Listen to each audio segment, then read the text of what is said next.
आयाम देने वाले और जिस नौजवान को अभी हम सब लोगों ने जिसका अभिनंदन किया है, जिसके कारण से इस देश में शहादत देने वाले उन शहीदों का सम्मान हुआ, ऐसे श्री पवन सिंह जी अभी अभी हमारी खुद की भाषा में हमारी वीर पशुदा भूमि की हमारी बहन क्या सोचती है, पत्नी क्या सोचती है, बुआ क्या सोचती है, उस समय जब दुश्मन के सामने छाती ताने रण बांकड़ा खड़ा रहता है। बादली की कविता सुनाने वाले यहाँ के नेता मेरे साथ विधानसभा में रहे राजकुमार जी, इस विधानसभा का बड़ी बेखूबी से राजस्थान की विधानसभा में प्रतिनिधित्व करने वाले तेज तरार विधायक भाई अविनेश जी मंच पर विराजे, आदरणीय प्रधान साहब, पूर्व जिला प्रमुख भाई हरलाल जी, जिला प्रमुख के प्रतिनिधि रवि जी, और हम सब के बीच में उस विरासत को आदरणीय जनरल सगत सिंह जी के बाद सेना में सैन्य इतिहास के अंदर इस परिवार का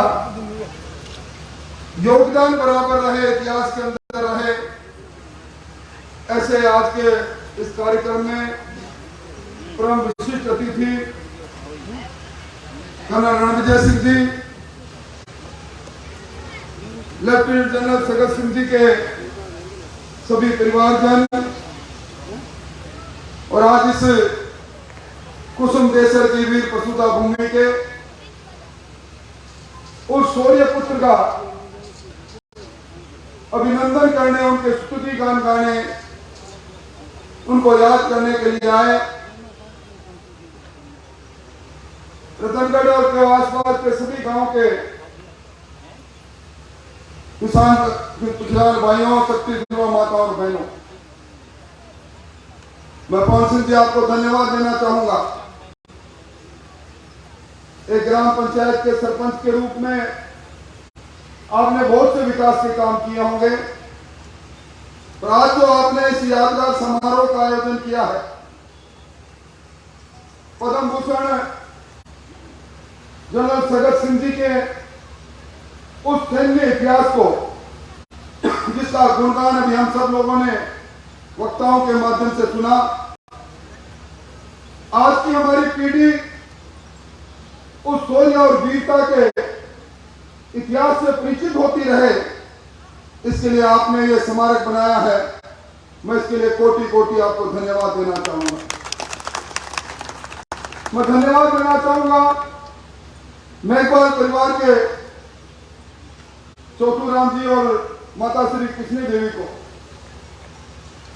इस सड़क के किनारे जब 1 इंच भूमि इधर उधर हो जाए, अदालतों में लोग चले जाते हैं, भाई भाई के सामने खड़ा हो जाता है, और ऐसे समय में आपने इस कुसुम देसर के उस वीर पुरुष के उस वट वर्ष के लिए अपनी जमीन दी, इसके लिए मैं आपको भी धन्यवाद देना चाहूंगा।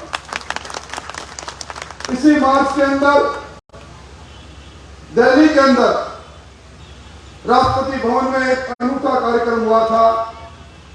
बांग्लादेश की राष्ट्रपति शेख हसीना और हमारे विश्व के सबसे लोकप्रिय नेता नरेंद्र मोदी जी ने जनरल सगत सिंह जी को मरणोपरांत इस देश का पहला लिबरेशन ऑफ वॉर वो ऑनर देकर उनको सम्मानित किया। ये हमारे सबके लिए गौरव की बात है। 2 देशों की शख्सियत, 2 देशों के राष्ट्रीय अध्यक्ष इस लिबरेशन ऑफ वॉर ऑनर के लिए सगत सिंह जी को सम्मानित करें, यह सम्मान मैं समझता हूं कि कुसुम देसर की धरा के उस पुत्र का है। राज्य हिंदुस्तान के सैन्य इतिहास में यह पहली घटना हो जब एक फौजी के नाम 3 देशों को परास्त करने का इतिहास लिखा जाए। जिनका वर्णन अभी मुझसे पहले पवन सिंह जी ने किया। पुर्तगाल के कब्जे से गोवा को आजाद कराना, 40 घंटे में इस ऑपरेशन को अंजाम दे देना और उसके बाद भारत चीन युद्ध के बाद में सेना का मनोबल ऊंचा करने के लिए बिना अपने बड़े अधिकारियों की अनुमति के चीन की सेना को परास्त कर देना और पाकिस्तान में जाकर शेर की मांग में जाकर पाकिस्तान के 2 टुकड़े करके 96,000 फौजियों को समर्पण करवा देना, यह हिंदुस्तान के सैन्य इतिहास के अंदर लिखे जाने वाली एक अद्भुत घटना है। निश्चित तौर पर जब रतनगढ़ की बात आती है तो हनुमान प्रसाद जी की बात भी चलती है। आज जिस प्रकार उनकी मूर्ति हमें संदेश देती है धार्मिक संस्कृति का, कितने बसंत गुजर गए, आज भी जब भारत की सरकार उनको सम्मानित देती है उनके कर्तृत्व को, और अफसोस उस वक्त होता है जब गीता प्रेस के सम्मान के अंदर भी आपके राजनीतिक चश्मे से अलग अलग वक्तव्य जारी करते हैं, परंतु इतिहास अपने आप में कभी मिट नहीं सकता। आज हम राणा प्रताप के इतिहास को याद इसलिए करते हैं कि राणा प्रताप ने उस समय धरती की लड़ाई लड़ी थी। कितने समकालीन राजा हुए थे, मुगलिया सल्तनत की स्वतंत्रता स्वीकार करते चले जा रहे थे और राणा ने धरती का सम्मान की लड़ाई लड़ी। जनरल सगत सिंह जी ने नाथूला की चौकी पर अपने देश की सम्मान की लड़ाई लड़ी, एक प्रतिशोध के साथ चीन को झुकाने का काम किया और इसीलिए इनका सम्मान करते हैं। इसलिए इस अवसर पर जब इस बात को हम सोचते हैं, अभी पिछले दिनों अवनेश जी को याद होगा राजस्थान की विधानसभा में एक बहस चली। हमारे तत्कालीन शिक्षा मंत्री और आज के कांग्रेस के मुखिया ये कह रहे थे कि अकबर महान था और हल्दी घाटी के युद्ध में महाराणा प्रताप जीते नहीं थे, महाराणा प्रताप महान नहीं थे। जब इस प्रकार की बातें सुनते हैं तो मन में निश्चित तौर पर पीड़ा होना स्वाभाविक बात है। हम यहाँ आए हैं, एक दिन सब चले जाएंगे, यह शाश्वत नियम है, पर कुछ लोग काल के कपाल पर वो रेखाएं खींच जाते हैं। इतिहास के पन्नों में इतिहास उन्हें याद रखता है। आज ये कुसुम देशर की धरती और इस धरती के साथ जुड़ा हुआ स्मारक, मैं पवन सिंह जी को कहूंगा, ये स्मारक आपने सिर्फ स्मारक ने एक तीर्थ स्थल का निर्माण किया है।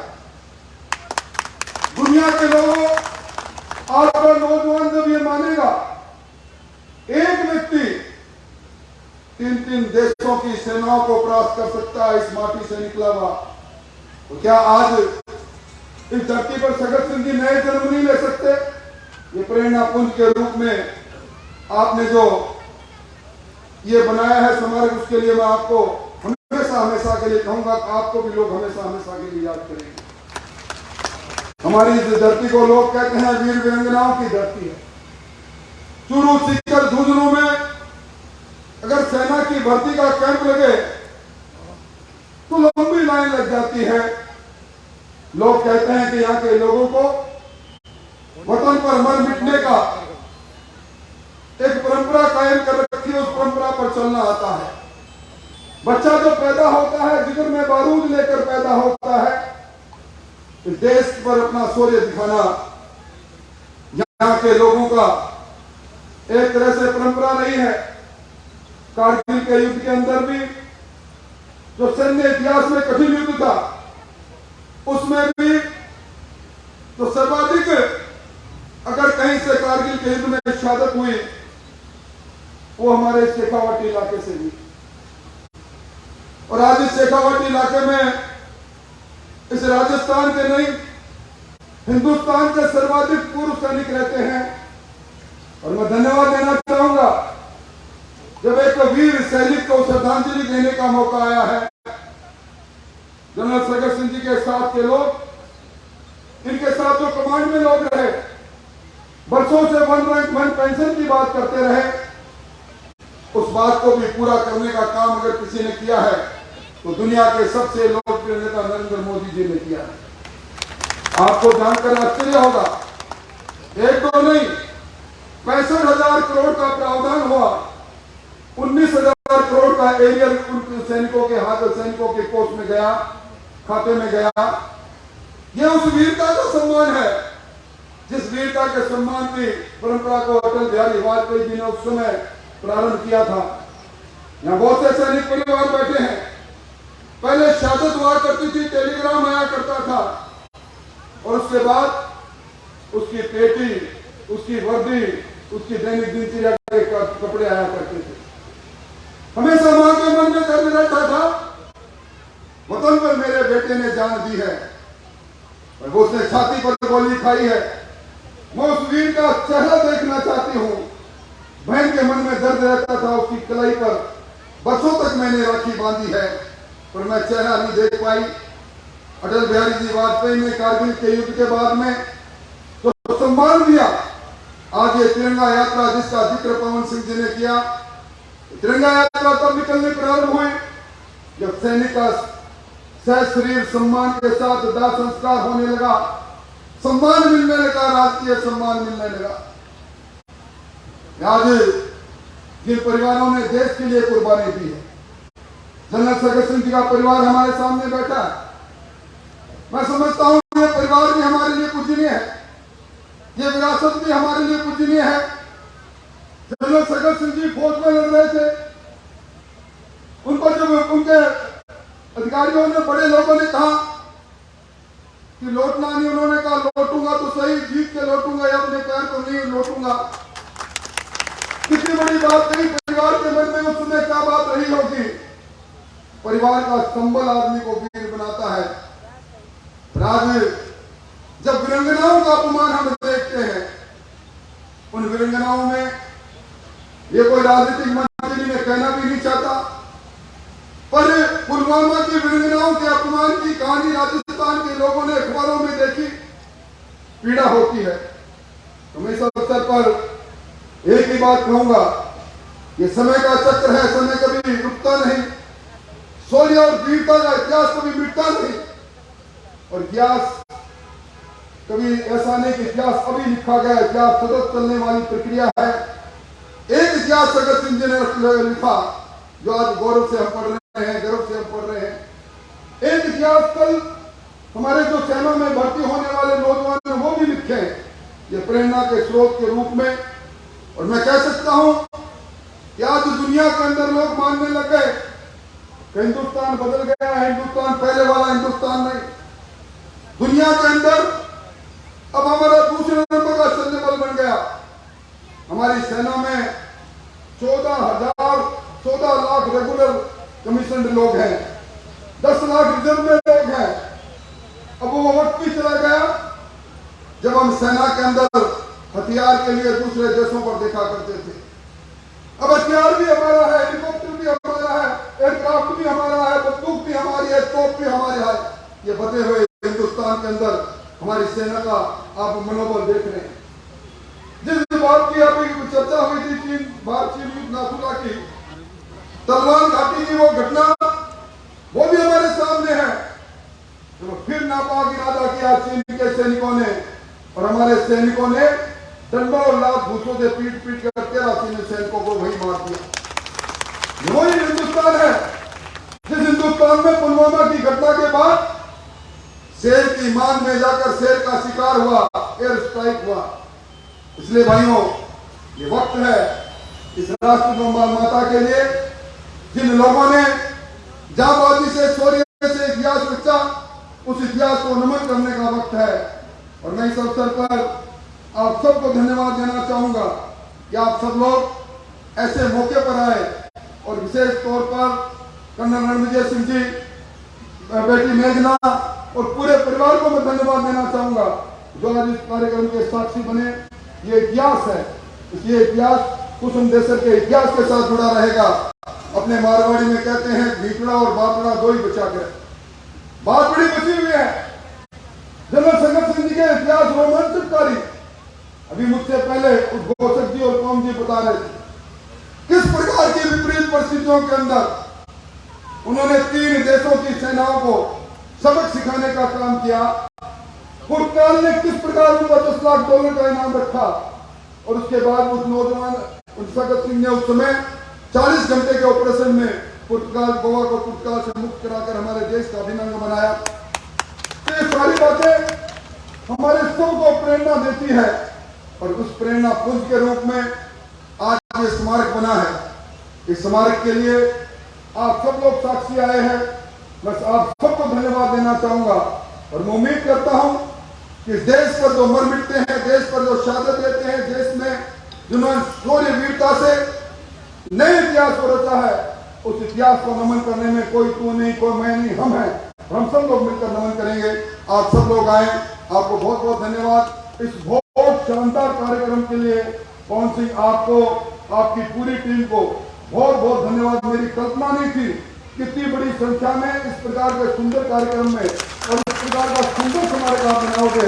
और मैं अंत में जनरल संगत सिंह जी के परिवार से एक ही बात कहूंगा कि ये जो यहाँ का कुसुम देसर है, इसकी मिट्टी का कमाल है जो आपके परिवार का इतना बड़ा नाम किया। आप भी इस मिट्टी के साथ जुड़े रहें, आते रहें, जाते रहें। आप सब लोग आए, आपका बहुत बहुत धन्यवाद। बहुत बहुत आभार आदरणीय नेता प्रतिपक्ष राठौर साहब का।